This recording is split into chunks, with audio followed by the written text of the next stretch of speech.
नमस्कार मु कुमार आपण को शुणाऊँगी गोपीनाथ महांती द्वारा रचित उपन्यास परजा।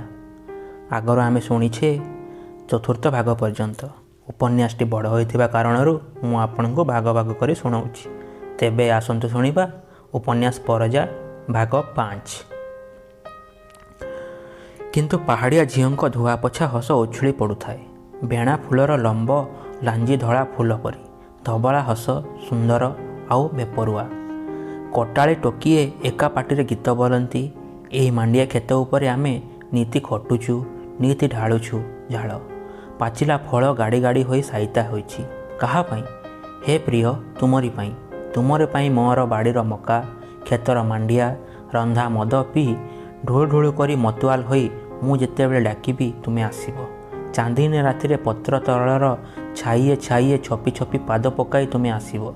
कारण तुमको जगी बसिले ही मोर डर लाज अछि। एई मामू गाइए एई दादी गाइए आमी डरी गालु आमी गुची गलु।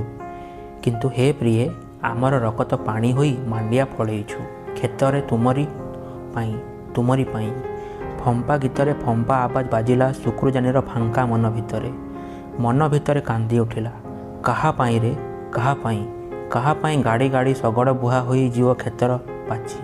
आमे मुंड झाड़र कारसाजी फांका फांका सबू खाली उपहास और थट्टा मरम खेंचा थट्टा नकल। पहाड़ आकाश झला खेत भरी खाली जमान आउ अधिकारी साहुकार आउ गति। खाली बाघ आउ छेली काठ आउ निया जेते एपाक सेपाक हो पछे जे जेउठी से सेठी। बाप पुओ सकाळु जाती संजरे फेरती। दिन जाक साहुकार घरर पाइटी कहीं कना पाईगा कहीं कुटिंगा कहीं पिपल पदर जेउठी को साहुकार पठेला सेठिकी संजरे फेरती। कांधरे झुला होई थाए फंपा फंपा लाउट चुंडा खंडे लेखा टांगिया तलरा आउ तलरी। काम करी करी हाथ पापले सिझी जाई थाए। गड़र पेंटा छिंडी पड़ुଥାଏ सेतिकी। पाटी अठा अठा करी तुंड नाही मुंड नाही। घन जंगल भितरे थिरी थाड़ी गड़ी पड़ती। जंगल साई साई करे। बनस्थ कंदिए कंदिए खुंदी हो जाए अंधार रे। ढेउ ढेउ का पहाड़ मझिरे ठासकु मारी ठौरा मनीष चला बाट।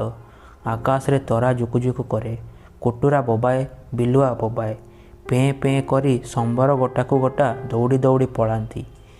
बाघुआ जंगल बहल अंधार भितरे केते गाढ़ केते खमा खुद खाल लंघी पलाई आसती निराश्रिय जोड़िए मनीष। आखि जेते दूर जीव ता सेपारी को लगी रही थाए खाली असरंत्री अगनेग्नि बनस्थ। दिन पर दिन गड़ी जाए। गति पक्षरे सबुदिन समान। आज जहा काली भी ताहा केवल खटणी। साहुकार निकिति धरी बसी काम ओजन करनिए। दिने डेरी रे आसिले कसी करी गाड़ी दिए आउ दिए हाड़ भंगा परिश्रम। केते छुणुका छुट करी आलुआ पक्ष सरी जाए अंधार पक्ष आसे ता गति बुझे नहीं। बाप भाई गति गले सत किंतु मांडिया जानी दबिला नहीं। से मध्य बाप परी छाती फुले आग को चाहे आ भल दिन को अपेक्षा करी बसे। मांडिया फसल भूईरू कटा होई घरे किछि साइता होईछि। दियाली बा कार्तिक मासरे सारू किछि खोला होई रहिछि आउ किछि मक्का। घर आगरे अगणा बोली जेउ खंडे बारी टणिया झाटीर जाफरी रे निबुज होई छकी बेड़ा होईछि ता भितरटा खाली लाल पड़ी जाइछि। गजिया गजिया पाचिला लंका मरीच अग दिशुछि। लाल टहटह पाख बणरू बेल उंडी केतेबेले मयूरी आउ सारी पल उड़ी आसती। बिली बाड़ी खंडे धरी लंका मरीच फसल जगे। मांडिया जानी कुंदुरु गछ मूले हुड़ा टेकी दिए।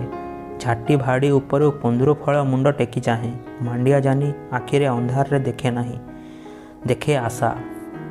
झोला पाख धान जमी आड़ को अनाई रही भरोसा पाए आउ मासकु धान पाचिब कहीं दी गड़िशा होइजिब परा। धान जमी तार मार्का मरा जमी ताहारी लाभ उपरे बिकी भांगी चलीजिब कुटुंब गोटाए। पुणी तो हर फसल अच्छी गाँव रे भारी चहल। एई मासटा आउ मर्गशीर बा पंडु मास फूस बा फूस मास एतिकी रे बरसा सारा फसल कटा हो गदा हेब। धान मांडिया अलसी सुआ कांदुल बा हरड़ सबू काहारी को फुर्सत मिले नहीं। सकाळे उठी गाँ गोटाक जाई बिलरे ଏତେ ବଡ଼ ଚାଞ୍ଚଲ୍ୟ ଭିତରେ ମାଣ୍ଡିଆ ଜାନି ସବୁ ଦୁଃଖ କଷ୍ଟ ଆପେ ଆପେ ଭୁଲିଯାଏ। ଖାଲି ସେଇ ଝୋଲା ପାଖ ଧାନ କ୍ଷେତ ଉପରେ ତା'ର ଆଖି ଲାଖି ରହେ। ଆଉ ସେ ଭାବେ ସବୁ ଯୁବକ ଯେପରି ଭାବନ୍ତି ଖାଲି ଆଶାର କଥା, ସଫଳତାର କଥା, ଉନ୍ନତିର କଥା।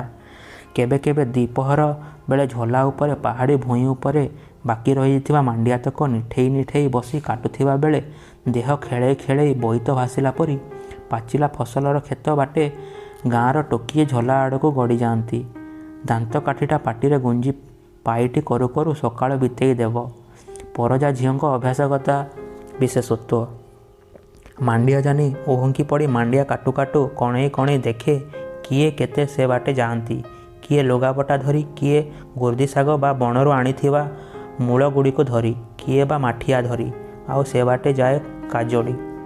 ଚିକଣ ଚକଣ ମୁହଁଟି ତା'ର ସବୁବେଳେ। ବାଛି ବାଛି ନାଲି ନେଳି ପଟି ପଟିକିଆ ଲୁଗା ଖଣ୍ଡିଏ ସେ ପିନ୍ଧେ। ଅଣ୍ଟା ଉପରକୁ ଆବର, ତଳେ ଜଙ୍ଘ ତଳକୁ ଖାଲି। ବାଙ୍କ ଖୋସାରେ ଆଙ୍ଗୁଠି ପରି ନାଲି ଟହ ଟହ ବଣଫୁଲ ପେନ୍ଥାଏ ମାରି ହସି ହସି କାଜଡ଼ି ବାଟ ଚାଲେ। ମାଣ୍ଡିଆ ଘଡ଼ିଏ କାଳ ଅନେଇ ରହେ ତା' ଆଡ଼କୁ। କାଜଡ଼ି ଝୋଲାକୁ ଯାଏ। ପାଖ କ୍ଷେତରୁ ପାଚି କଦଳୀଟାଏ ଲହର ଦେଇ ପାହାଡ଼ର ଗୀତ ଗାଆନ୍ତି। ମାଣ୍ଡିଆ ଜାନି ଖାଲି ଭାବେ ଧାନ ଗଣ୍ଡାକ ଭଲ ପାଚିବ ବୋଲି ଆଶା ଦିଶୁଛି ଏ ସାଲେ। ଖାଇବାକୁ ଗଣ୍ଡାଏ ରଖିଦେଇ ବାକିତକ 2-3 କୋଡ଼ି ଟଙ୍କାକୁ ବିକିଦେଲେ ଝୋଲା ଟଙ୍କା ହୁଏତ ଆପେ ଆପେ କଟିଯିବ ବା ଅଣ୍ଟିଯିବ, ଖେଟିଯିବ। ତାପରେ ଆସିବ କାଜଡ଼ି। ପୁଣି ତଳକୁ ଝୋଲା ଆରପାରି ତା'ର ଆଉଲ ଧାନ କ୍ଷେତକୁ ଖଣ୍ଡିକୁ ବିଚାରା ଅନେଇ ରହେ। ଦ୍ୱିପହର ଖରାରେ ସୁନେଲି ଧାନ କ୍ଷେତ ଚିକ୍ ଚିକ୍ ଦିଶୁଛି। ରହି ରହି କେତେ କେତେ ବେଳେ ପବନ ସୁଅ ପରି ମାଡ଼ି ଆସୁଛି। ଧାନ କ୍ଷେତ ଉପରେ ଢେଉ ଖେଳୁଛି। ସେ ପାଖେ ପର୍ବତ, ଗହଳ ଜଙ୍ଗଲ। ଆକାଶର ସୀମା ତଳେ ଢେଉ ଢେଉକା ପାହାଡ଼ର ଗାର ଆଖି ସେପାଖକୁ ଗୋଲେଇ ବାନ୍ଧି ଯାଇଛି। ନେଳି କଳା ସବୁଜ ରଙ୍ଗର ମୁରୁଜ ଚିତ୍ର। ସେପାଖ ପାହାଡ଼, ଏପାଖରେ ତା'ର ଘର ଖଣ୍ଡି, ଆଉ 10 ଲୋକଙ୍କ ଘର। ମଝିରେ ତା'ର ସେ ଭାତ ଥାଳି, ଢେଉ ଡଙ୍ଗା, ସୁନେଲି ଧାନ କ୍ଷେତ, ତା' ବାପାର ଗୋସାପଙ୍କ କମେଇ। କେତେ ପୂର୍ବପୁରୁଷଙ୍କ ହାତ ଲାଗି ମାଟି ଚିକ୍କଣ ହୋଇଯାଇଛି। ଏଇ ଧାନ ଗଣ୍ଡାକରୁ କେତେ ସୁଖ ଦୁଃଖ, ପୁରୁଷର ପରମ୍ପରାଗତ ବିବର୍ତ୍ତନର ଧାରା ଲୁଚି ରହିଛି ଏଇ ମାଟିରେ। କେତେ ଯାଇଛନ୍ତି, କେତେ ପୁଣି ହେବେ। ମରିଯାଉର ମୃତ ବ୍ୟକ୍ତିର ପାଉଁଶ ଆଉ କଅଁଳା ଭବିଷ୍ୟତର ମଞ୍ଜି ସବୁ ମିଶିଯାଇଛି ଏଇ ମାଟିରେ। ଅନାଇ ଅନାଇ ଭାବୁ ଭାବୁ ମାଣ୍ଡିଆ ଜାନି ଅଟକି ରହେ। ତା'ର ଆଖି ଆଗରେ ଧାନ ଉଡ଼ାଳରେ ଫୁଟି ଉଠେ ବାରମ୍ବାର ଖାଲି ଗୋଟାଏ ଛବି, କାଜୋଡ଼ି। ଧାନ ଆଉ କାଜଡ଼ି, କାଜଡ଼ି ଆଉ ଧାନ। ଘର ଭର୍ତ୍ତି ଧାନ ଆଉ ମନ ଭର୍ତ୍ତି କାଜଡ଼ି ଦୁହିଁ ଏକାଠି। ବାପ ପୁଅ ଦିନେ ଦିନେ ଆସନ୍ତି, ଦିନେ ଦିନେ ରହିଯାଆନ୍ତି ସାହୁକାରର ଘରେ। ସକାଳେ ଉଠି ପାଇଟି କରିବାକୁ ସାହୁକାର କାମରେ ଯାଆନ୍ତି। କେଉଁଦିନ ଗାଈ ଜଗା, କେଉଁଦିନ କାଠ ହଣା, କେଉଁଦିନ ଦରକାର ହୁଏ ବିଲ କାମ। ଠିକ୍ ଯେପରି ନିଜର କାମ, ନିଜ ଘରର କାମ। ସାହୁକାର ରାମ ବିଶୋଇ ଘୋଡ଼ାରେ ଚଢ଼ି ବେଳେବେଳେ ତନଖି କରିଯାଏ। ଗତି ଖଟୁଛି କି ବସି ଝାଳ ମାରୁଛି। ସଞ୍ଜ ବୁଡ଼େ, ଗତି କାମରୁ ଫେରେ, ଘରକୁ ବାହୁଡ଼େ। ଦିନମାନର ମଜୁରୀ ନାହିଁ, ମାସ ଶେଷରେ ମଜୁରୀ ନାହିଁ, ଖାଲି ତା'ର ଋଣ ଶୁଝିବ। ଗତି ଦିନ ଗଣେ, ତା'ପରେ ଦିନ ଗଣିବାକୁ ସୁଦ୍ଧା ଭୁଲିଯାଏ। ଗୋଟାଏ ଦିନ ଆଉ ଗୋଟାଏ ଦିନ ପରି ତଫାତ୍ ମୋଟେ ନାହିଁ। ଗତି ଦିନ ଗଣେ ସାହୁକାର, ଗଣେ ସୁଧ। ଗତିର ଦିନ ଗଣା ସରିଯାଏ। ସବୁ ଭୁଲି ଶେଷରେ ସେ ଭାବେ ଖାଲି କାମ ହିଁ ତା'ର ସାର, କାମ ପାଇଁ ତା'ର ଜନ୍ମ। ସାହୁକାର ଭୁଲେ ନାହିଁ, ଋଣ ଝିଙ୍କୁଳି ବଢ଼ି ବଢ଼ି ଚାଲେ। ଦଳଖିଆ ଘୋଡ଼ା ଉପରେ ଚଢ଼ି ରାମ ବିଷୟ ଅନୁସନ୍ଧାନ କରି ଚାଲେ ନୂଆ ଗତି, ନୂଆ ଜମି। ତା'ର ରାଜ୍ୟ ବଢ଼େ, ଛିଣ୍ଡେ ନାହିଁ। ବାଘ ଶିକାର ଖୋଜି ବୁଲେ, ଚିଲ ଚଢ଼େଇ ଆଖି ବୁଲେ। ମଣିଷ ଖୋଜି ଖୋଜି ବୁଲେ ବଣ ଜଙ୍ଗଲ ଭିତରେ, କନ୍ଦମୂଳ ଆଉ ଶାଗପତ୍ର। ସାହୁକାର ରାମ ବିଷୟୀ ଖୋଜେ ମଣିଷ। ପେଟ ନାହିଁ, ପିଠି ନାହିଁ, ତୁଣ୍ଡ ମୁଣ୍ଡ ନାହିଁ। ସକାଳୁ ମଥା ଉପରେ ଖରାର ତେଜ ବେଶୀ ବେଶୀ ବାଜୁଥିବ। ଜଙ୍ଗଲ ଘୁମଉଥିବ। ମଝି ମଝିରେ ଲାଉତୁମ୍ବା ଭିତରେ ମୁନ୍ଦିଏ ଲେଖା ମାଣ୍ଡିଆ ପେଜା କାମ ଚଳେ। ସଞ୍ଜ ବୁଡ଼େ, ନିଆଁ ଗଲାଟାଏ ପରି ସୂର୍ଯ୍ୟ ଢଳି ଧରମଦୁଆର ପାହାଡ଼ ସେପାଖେ ଲିଭିଯାଏ। ଗୋଟିଏ ଦିନ ଗଲା। ବଜ ବଜ ପାଚିଲା ଫସଲ ମୁଣ୍ଡେଇ ଫେରିଲା ବେଳକୁ ଶୁକ୍ରୁ ଜାନି ପୁଅକୁ କହେ, ଏକା ମାଣ୍ଡିଆ ଆମ ପରି 100ଟା ଭେଣ୍ଡିଆ ନୁହେଁ କିରେ ଟିକରା? ଟିକରା କହେ, ହଁ ଲୋ ବାପା। ମାଣ୍ଡିଆ ଜାନି ସଞ୍ଜ ପହରେ କାମରୁ ଫେରି ଚାରିଆଙ୍ଗୁଳିଆ କୌପୁନୀରେ ଫେରରେ ଝାଳ ପୋଛେ। କାନିରୁ କାଢ଼ି ପିଙ୍କା ଲଗାଏ। ବାପର ପାଣ୍ଠେଇରେ ସେ ଗୋଡ଼ ପୂରେଇଛି। କର୍ତ୍ତୃତ୍ୱ ଦେଖେଇ ପାଗଳା ଗଳାରେ ପାଟି କରେ, ଏ ଜିଲି ବିଲି ଫାଁସ ବସେଇ ଦିଅ। କିରେ ଫେର ଆଜି ମଦ ପିଇବୁ? ପାଟି ବନ୍ଦ କର, କାମ କରି ଯା। ଯାହା କହୁଛି ଫାଁସକୁ ଚୁଲି ଉପରେ ବସେଇ ଦେ। ଝଲାମରା କାମ ଉତାରୁ ସଞ୍ଜ ରନ୍ଧା ମଦ ଟପିକୁ ଭାରି ଭଲ ଲାଗେ। ଆଉ ସେ ମଦ ପିଉ ପିଉ ଗୀତ ବୋଲେ, ଆଇଲା ବଡ଼େ କାଜଡ଼ି କାଜଡ଼ି ଆଇଲା ବଡ଼େ କାଜଡ଼ି ମୋର। ଏଇ ବିଲି ମୋର ଡୁଙ୍ଗଡୁଙ୍ଗାଟା ଦେ ତ। ଦି ଭଉଣୀ ହସି ହସି ଗଡ଼ିଯାଆନ୍ତି। ହସ ଉଣା ନାହିଁ ଏ ଘରେ। କାଜଡ଼ିର ଆଗମନୀ ଗାଉ ଗାଉ ମାଣ୍ଡିଆ ଜାନି ମଧୁରିଆ ନିଦରେ ଘାରି ହୋଇ ଶୋଇପଡ଼େ। ଜିଲି ବିଲି କାମ ସାରି ସଜବାଜ ହୋଇ ଧାଙ୍ଗଡ଼ି ବସା ଘରକୁ ଚାଲିଯାଆନ୍ତି। ଧାଙ୍ଗଡ଼ା ବସା ଘରୁ ଡୁଙ୍ଗଡୁଙ୍ଗା ବାଜେ। ଧାଙ୍ଗଡ଼ି ବସା ଘରୁ ହସର ରୋଳ ଉଠେ। ମାଣ୍ଡିଆ ଜନି ଶୋଇ ରହି ସେଠି ବାଗଲାର ଗୀତକୁ ଜିଲିର ଉତ୍ତର ପ୍ରାଣ ମତେଇ ଡୁଙ୍ଗଡୁଙ୍ଗା ବାଜେ।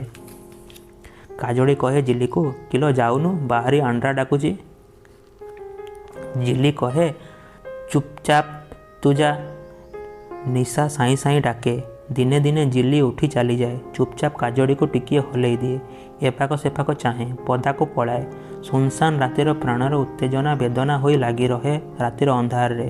ଫାଙ୍କା ଫାଙ୍କା ଆକାଶ ତଳେ ଛଟପଟ ହୋଇ ସେ ତାର ଜିଲି ଫେରିଆସେ। କାଜଡ଼ି ମୁହଁ ମାଡ଼ି ପଡ଼ିଯାଏ।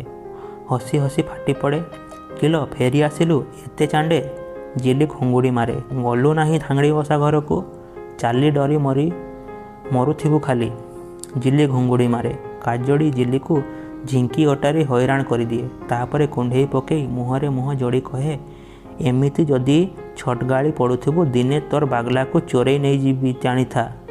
ମାଣ୍ଡିଆ ଜାନି ଘରେ ଶୋଇ ଶୋଇ ସପନ ଦେଖେ, କାଜଡ଼ି କାଜଡ଼ି।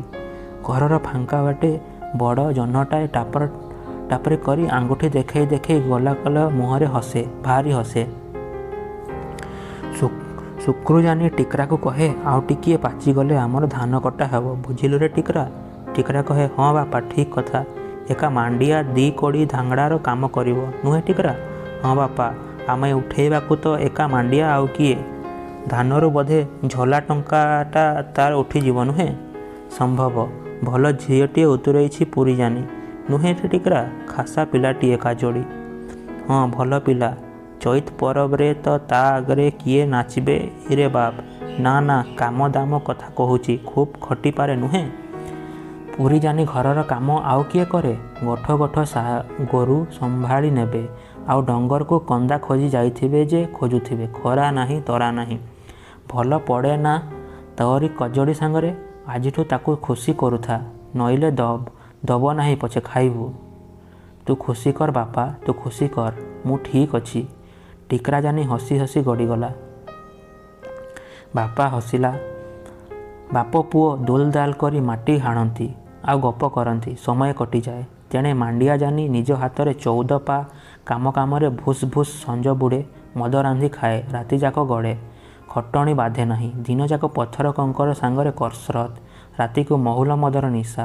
ଥରେ ଥରେ ସାଙ୍ଗରେ ମଦ ନେଇ କାମକୁ ଯାଏ। କିନ୍ତୁ ଅଭ୍ୟାସ, ନିଶା ଘରେ ଚାଲେ ନାହିଁ। ନିଶା ଘରେ ନାହିଁ। ସକାଳୁ ଉଠି ଜିଲି ଆଉ ବିଲି ଦୁହିଁକା ଦୁହେଁ ଡଙ୍ଗର ଭିତରକୁ କାଠପତର ଆଉ କନ୍ଦା ଖୋଜି ଚାଲିଯାଆନ୍ତି। ପେଜ ମନ୍ଦିଏ ଲେଖାଏଁ ପିଇ ଦେଇ। ଗାଁରୁ ଆହୁରି କେତେ ଟୋକି ମିଶିଯାଆନ୍ତି। କନ୍ଦା ଖୋଳା ଆଉ ଗୀତ ବୋଲା ଏକାଠି ହିଁ ଚାଲେ। ପାଖ ପାହାଡ଼ର ଢାଲୁରେ ଗୋରୁ ଛାଡ଼ି ଦେଇ ଗଉଡ଼ ଟୋକାଏ ତଳଝଲାକୁ ଚାହିଁ ଚାହିଁ ଗୀତ ବୋଲୁଥାନ୍ତି। ଜାତି ଜାତିର ଚଢ଼େଇ ବୋବାନ୍ତି। ଛାଇ ତଳେ ତଳେ ଖରାର ତାତି ନିଭି ଯାଇଥାଏ। ଅନେକ ସମୟରେ କାଉ ପରଜା ଦେଖେ ପଡ଼େ। ସେ ନାଇକର ଗତି। ବାଙ୍ଗରା ଲୋକଟା। ମୋଟମୋଟିଆ ଦେହ ତୁଳନାରେ ମୁହଁଟା ଟିକିଏ ଲମ୍ବା।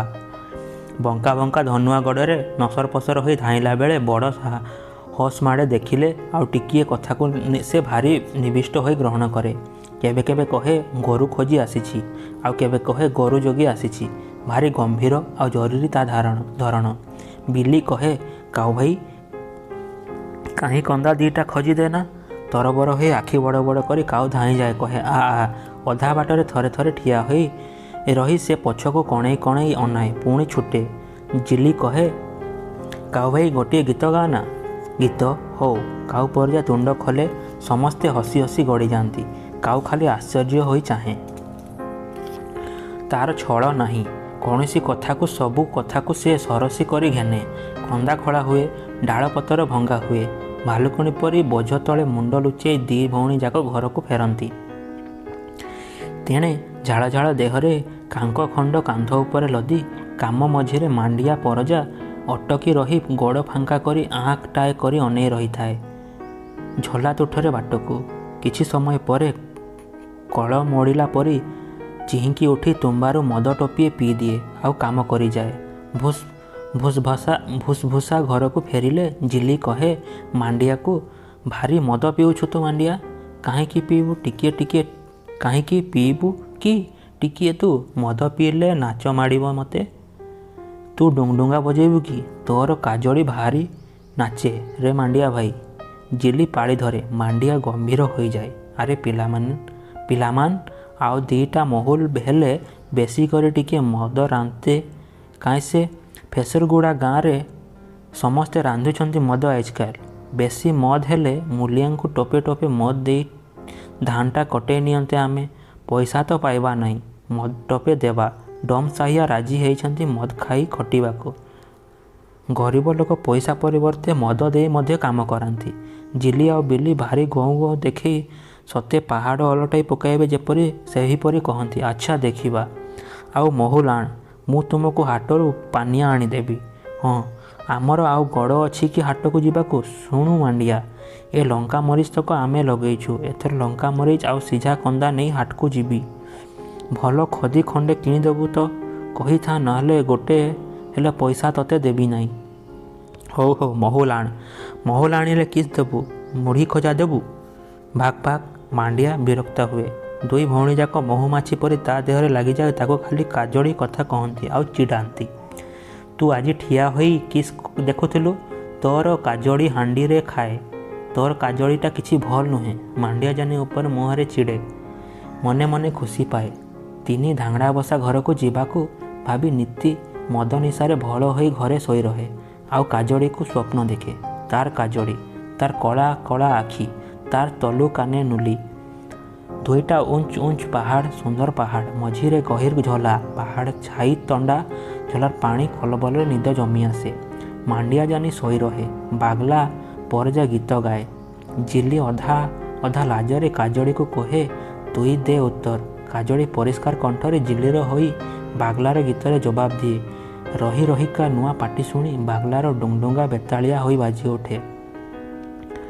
ମାଣ୍ଡିଆ ଜାନି ଶୋଇ ସ୍ୱପ୍ନ ଦେଖେ। ସେ ପାହାଡ଼ ଉପରେ ଗଡ଼ି ପଡ଼ୁଛି ଝୋଲାର ପାଣିକୁ। ପୁଣି ଗଡ଼ିକା ଆରପାରି ପାହାଡ଼କୁ ଢାଲୁଆ ଉଠିଯାଏ। ପୁଣି ଗଡ଼ି ପଡ଼େ ଏ ଝୋଲାକୁ। ପୁଣି ଏପାଖ ପାହାଡ଼ ଉପରେ ଗଡ଼ିକା ଉଠେ। ମାଣ୍ଡିଆ ଜାନି ମଦୁଆ ନିଦରେ ଗଡ଼ୁଥାଏ। ହୁଁ ହାଁ ଚଢ଼େଇ ବଣରୁ ଉଠି ଆସି ଘର ଛାତରେ ବସିଯାଇ ବୋବାଏ ହୁଁ ହାଁ। ରାତି ବଢ଼େ। ମାଣ୍ଡିଆ ଜାନିର ଦେହରେ ତାକତ ବହୁତ ଅଛି, କିନ୍ତୁ ଭରସି କରି ସ୍ତ୍ରୀ ଲୋକକୁ କହିପାରେ ନାହିଁ କିଛି। ଖାଲି ତାକୁ ଲାଜ ମାଡ଼େ ଆଉ କଥା ଗୁଡ଼ାକ ଢୋକି ହେଇଯାଏ ଗଳାରୁ। ଖାଲି ଆଖିରେ କଣେଇ ପଛେଇ ତାର ଭଲ ପାଇବା ମୁହାଁମୁହିଁ ପଡ଼ିଗଲେ ବାଇଁରେଇ ହୋଇ ସେ କାମରେ ମନ ଦିଏ ଯେପରି ନ ଜାଣେ ସେ କିଛି। ତାର ପେଟରେ ଭୋକ, ମୁହଁରେ ଲାଜ। ତାର କଥା ଭାବିଲେ କାଜଳିକୁ ଭାରି ଆମୋଦ ଲାଗେ। ତାକୁ ହସ ମାଡ଼େ। ରାତିରେ କଦବା କେବେ ଡୁଙ୍ଗଡୁଙ୍ଗା ଭଳରେ ଥରେ ଅଧେ କାଜଳି ବୋଲି ସେ ଗୀତ ବୋଲିଛି। କାଜଳି ଚାଲିଗଲେ ବାଟେ ମୁହଁ ବାଡ଼େଇ ରହିଛି। କାଜଳିର ପରଶ ପବନରେ ରଖିଦେଇ ଗଲା କ'ଣ ଗୋଟାଏ ଅପୂର୍ବ ସୁବାସ। କିନ୍ତୁ ସାମ୍ନାସାମ୍ନି ହେଲେ ସେ ଭିନେ ମଣିଷ। ଗୁଣୁଗୁଣୁ କରି ଗୀତ ଗାଇ ମାଣ୍ଡିଆ କାଟୁଥିବ। କାଜଳି ସେ ବାଟେ ଗଲେ ଗୀତ ବନ୍ଦ ହେଇଯିବ। ଏପରି ଦେଖେଇ ହେବ ଯେପରି ସେ କାମରେ ଭାରି ଭଳ। ସେଥର କାଜଳି ପିନ୍ଧା ଲୁଗାଟିକୁ ତୁଠରେ ଥୋଇଦେଇ ପାଣିରେ ପଶି ଗାଧୋଉଥିଲା ବେଳେ ମାଣ୍ଡିଆ ଜାନି କ୍ଷେତରେ ଠିଆ ହୋଇ ଚୋରେଇ ଚାହୁଁଥିଲା। କାଜଳି ଜାଣିଥିଲା ନ ଜାଣିଲା ପରି ଅନ୍ୟମନସ୍କ ହୋଇ ଗାଧୋଉଥିଲା ଏକୁଟିଆ। ତାପରେ ହସ ରୋକି ନ ପାରି ଭୁଲି ପଡ଼ିଛି ଯେପରି ନିରୋଳା ହାସିକର ସବୁ ଆଶା, ସବୁ କବିତା ମାଟି କରି ମାଣ୍ଡିଆ ଛୁ। ଆଉ କେତେଥର ସେମିତି ବାଟେ ପାଣି ଆଣିଗଲା ବେଳେ କାଜଳି ରହସ୍ୟ କଥା ପକେଇ ମାଣ୍ଡିଆ ଆଡ଼କୁ ଭୋକିଲା ଆଖିରେ ଚାହିଁ ରହିଛି। ମାଣ୍ଡିଆ ଧଳା ଦାନ୍ତ ଦିପାଖ ଦେଖେଇ ଦେଇ ହସି ପକେଇ କାମରେ ମନ ଦେଇଛି। କାଜଳି ଭାବି ବସିଲେ ହସେ। ସେ ସ୍ତ୍ରୀ ପେଟର ଭୋକକୁ ପୁରୁଷଠୁ ସେ ବୁଝେ ବେଶୀ। ପୁଣି ଭାବି ବସିଲେ ମନର ଅଭିମାନ ହୁଏ। କାହିଁକି? ଏହା ହିଁ କ'ଣ ମାଣ୍ଡିଆ? ପାହାଡ଼ି କନ୍ଦିରେ ଖୋଲଟି ଅଛି, ତାର ଚିହ୍ନା ଜଣା। ଚାରିପାଖ ଘର ବନସ୍ତ। ଶାଗ ତଳି ଯାଇ ସେଇ ଖାଲ ଭିତରେ କାଜଳି ଲୁଚି ବସେ।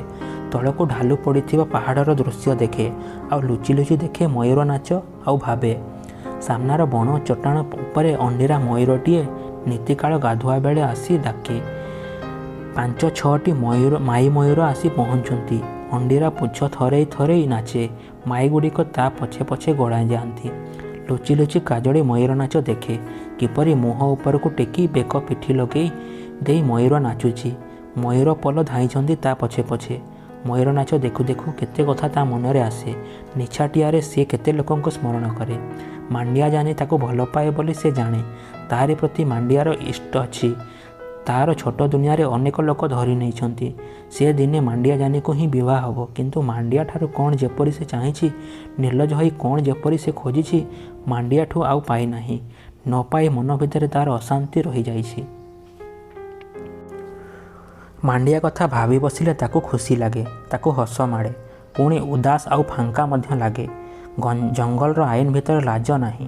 ବଣ ମୟୂର ଲାଜ କରେ ନାହିଁ। ବଣର ହରିଣ ଡେଇଁ ଡେଇଁ ଯାଏ, ଲାଜ ଆସେ ନାହିଁ। କିନ୍ତୁ ମାଣ୍ଡିଆ ଯେପରି ଲାଜ ସରମରେ ଜୁଡ଼ୁବୁଡ଼ୁ। ଏଇ ଖୋଲ ଭିତରେ ଏକୁଟିଆ ବସିଥିଲା ବେଳେ ମାଣ୍ଡିଆ ଜାନି ଥରେ ଦିଥର ଏଇ ବାଟେ ଯାଇଛି। ଠିଆ ହୋଇ ଆଁଟା କରି ଦେଇ କେତେ ସମୟ ସେ ଅନେଇ ରହିଛି।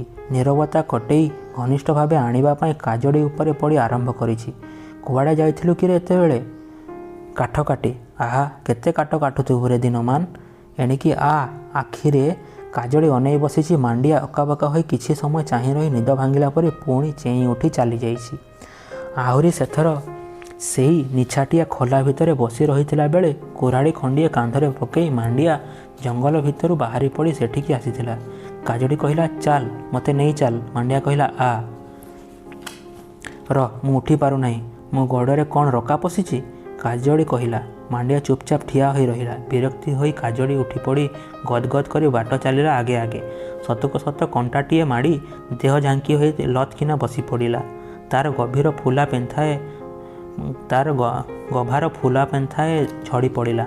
ମାଣ୍ଡିଆ ତା ପାଇଁ ଫୁଲ ପେନ୍ଥାଏ ତୋଳି ଆଣି ଅତି ଶ୍ରଦ୍ଧାରେ ତା ଗଭାରେ ଘଷି ଦେଇଥିଲା। ତାପରେ ନିଜ କାର୍ଯ୍ୟରେ ନିଜେ ଅପ୍ରସ୍ତୁତ ହୋଇଯାଇ ଦୂରକୁ ଘୁଞ୍ଚି ଠିଆ ହୋଇଥିଲା କାଜଳି ଉଠି ଆସିଲା ପର୍ଯ୍ୟନ୍ତ। ଅଥଚ ସେ ବୁଝେ ମାଣ୍ଡିଆ ଜାନି କେତେ ଗଭୀରକୁ ତାକୁ ଭଲ ପାଏ। କ'ଣ କରିବ ସେ ତା ପାଇଁ? ଏଇ ରହି ରହିକା ଭଲ ପାଇବାରେ ଅନେକ କଥା ତାର ଅପୂର୍ଣ୍ଣ ରହିଯାଏ। ବଢ଼ିଆଲି ଦେହଟା ତାର ଫାଟି ଫୁଟି ପଡ଼େ। ସେତିକି ମୟୂର ନାଚ ଦେଖୁ ଦେଖୁ କେତେଥର ତାର ମନେ ପଡ଼େ। ରାତି ଅଧାରେ ଧାଙ୍ଗଡ଼ି ବସାରୁ ଜିଲି ପଛେ ପଛେ ଛପି ଛପି କେତେଥର ସେ ବାହାରିଛି। ଦେଖିଛି ବାଗ୍ଲା ବାହାରି ଆସିଛି। ତାରି ଛାତିରେ ମୁଣ୍ଡ ନୁଆଇଁ ଦେଇ ଜିଲି ଢଳି ପଡ଼ିଛି। ତାର ଆପଣାର ରକ୍ତ ତତଲା ପାଣି ପରି ଫୁଲି ଉଠିଛି। ରାତିରେ କିଏ ଯେପରି ମୁଗୁରରେ ପାହାର ମାରିଛି। ଦୁଲଦାଲ ଦୁଲଦାଲ। ଦି ହାତରେ ମୁହଁ ଲୁଚେଇ ସେ ପୁଣି ଧାଙ୍ଗଡ଼ି ବସା ଘରକୁ ଫେରିଛି। ବାଗ୍ଲା ଆସିଛି, ମାଣ୍ଡିଆ ଆସିନାହିଁ। ମାଣ୍ଡିଆ ଆସିନାହିଁ, ଡୁଙ୍ଗଡୁଙ୍ଗା ବାଜି ଥକିଛି। ଜହ୍ନ ନିଶାରେ ସାରା ସଂସାର ଢୁଳୁ ଢୁଳୁ ହୋଇଛି। ଜିଲି ଉଠି ଯାଇଛି, ମାଣ୍ଡିଆ ଜାନି ଆସିନାହିଁ। ନିଛାଟିଆ ଖୋଲାରେ ବସିପଡ଼ି କାଜଳି ତଉଲି ତଉଲି ଦେଖେ। ମାଣ୍ଡିଆ, ବାଗ୍ଲା ଓ ଗାଁର ଆଉ ଧାଙ୍ଗଡ଼ା ଓ ମୟୂର ନାଚ ଦେଖେ। ଜୀବନଟା ଅଧା ବାଟରେ ରୋକି ହୋଇ ରହିବାକୁ ଚାହେଁ ନାହିଁ। ଚାହେଁ ପଡ଼ି ଭସ୍ମ ହେବାକୁ। ମାଣ୍ଡିଆ ଆସେ ନାହିଁ। ଅଧା ବାଟରେ ପଛେଇ ପଛେଇ ଚାହେଁ। ଅଧରାତିରେ ଆହୁରି ଥରେ ଜିଲି ଧାଙ୍ଗଡ଼ି ବସା ଘରୁ ଉଠି ଚାଲିଗଲା। କାଜଳିକୁ ଘମାଘୋଟ ନିଦ। ବାଙ୍କ ଜହ୍ନଟା ଅସ୍ତଗଛରେ କେନି କେନି ଡାଳ ଉହାଡ଼ରୁ ନୂଆ ହୋଇ ସେତେବେଳେ ମୁଣ୍ଡ ଟେକୁଛି। କୁହୁଡ଼ିରୁ ଅନ୍ଧାର କଟିଯାଇ ଝରି ପଡ଼ୁଛି ଜହ୍ନ ଆଲୁଅର ଅଣୁ, ଠିକ୍ ଧୂଳି ପରି। ଗୋରୁପଲ ବାହୁଡ଼ା ବେଳର ଧୂଳି ପରି। ଜଙ୍ଗଲ ଶୋଇଛି। ଅନ୍ଧାର ଆଲୁଅ ଆଉ କୁହୁଡ଼ି ମିଶି ହୋଇ ଯାଇଛି ଗୋଟିଏ ସ୍ୱପ୍ନ। ଶୀତକୁ ନ ମାନି ନିଶବ୍ଦ ରାତିରେ ଜିଲି ଚାଲି ଆସିଲା ଧାଙ୍ଗଡ଼ି ବସା ଘରେ। ଆଖିରେ ନିଦ ପଶେ ନାହିଁ। ଶୋଇ ଶୋଇ କାହାରିଥିରେ ଡାକ ଯେପରି ସେ ଶୁଣି ନଥିଲା। ପଦାକୁ ଆସି ଦେଖିଲା କେହି କୁଆଡ଼େ ନାହିଁ। ଛନ ଛନ ହୋଇ ଅନ୍ଧାର କଣାରୁ ଜୁଳୁଜୁଳିଆ ପୋକ ଗୋଟଉ ଗୋଟଉ କିଏ ଆସି ପଛଆଡ଼ୁ ତା ଆଖି ଉପରେ ହାତ ପାପୁଲି ପକେଇ ପଛକୁ ତାକୁ ଝିଙ୍କି ନେଲା। ତାପରେ ଜିଲି ଚାହିଁ ଦେଖିଲା ଗୁଡ଼ାଏ ଲୁଗା କନ୍ଥା ଘୋରି ହୋଇ ବାଗ୍ଲା ସେଇ ଅସ୍ତଗଛରେ ଛପି ଛପିକା ଛାଇ ତଳେ ଗୋଟିଏ ପାଖକୁ ଦୁହେଁ ମିଶି ଉଠିଗଲେ। ବଡ଼ ପଥର ଚଟାଣ ଉପରେ ଯାଇ ବସି ରହିଲେ। ଅସ୍ତଗଛକୁ ଘେରେଇ ହୋଇ ଛୋଟ ଗାଁଟି। ଘର ଘରକେ ତାଟି ପଡ଼ିଛି। ସାନ ସାନ ବଖୁରା ଗୁଡ଼ିକ ପାଖକୁ ପାଖ ଲଗାଲଗି ହୋଇ କୁକୁର ଆଉ ମଣିଷ ନିଆଁ ଉହ୍ନେଇ ପାଖେ ପାଖେ ସେତେବେଳକୁ ଶୋଇ ପଡ଼ିଛନ୍ତି। ଧାଙ୍ଗଡ଼ି ବସାରୁ ଆଉ ଗୋଟିଏ କିଏ ଉଠି ଆସିଲା ଓ ଧାଙ୍ଗଡ଼ା ବସାରୁ ଆଉ ଜଣେ କିଏ, ସେମାନେ ମଧ୍ୟ ଏକାଠି ମିଶି ଅଲଗା ହୋଇ ଗୋଟିଏ ପାଖକୁ ଗଲେ ବାହାରି। କେହି କାହାରିକୁ ପ୍ରଶ୍ନ ପଚାରେ ନାହିଁ।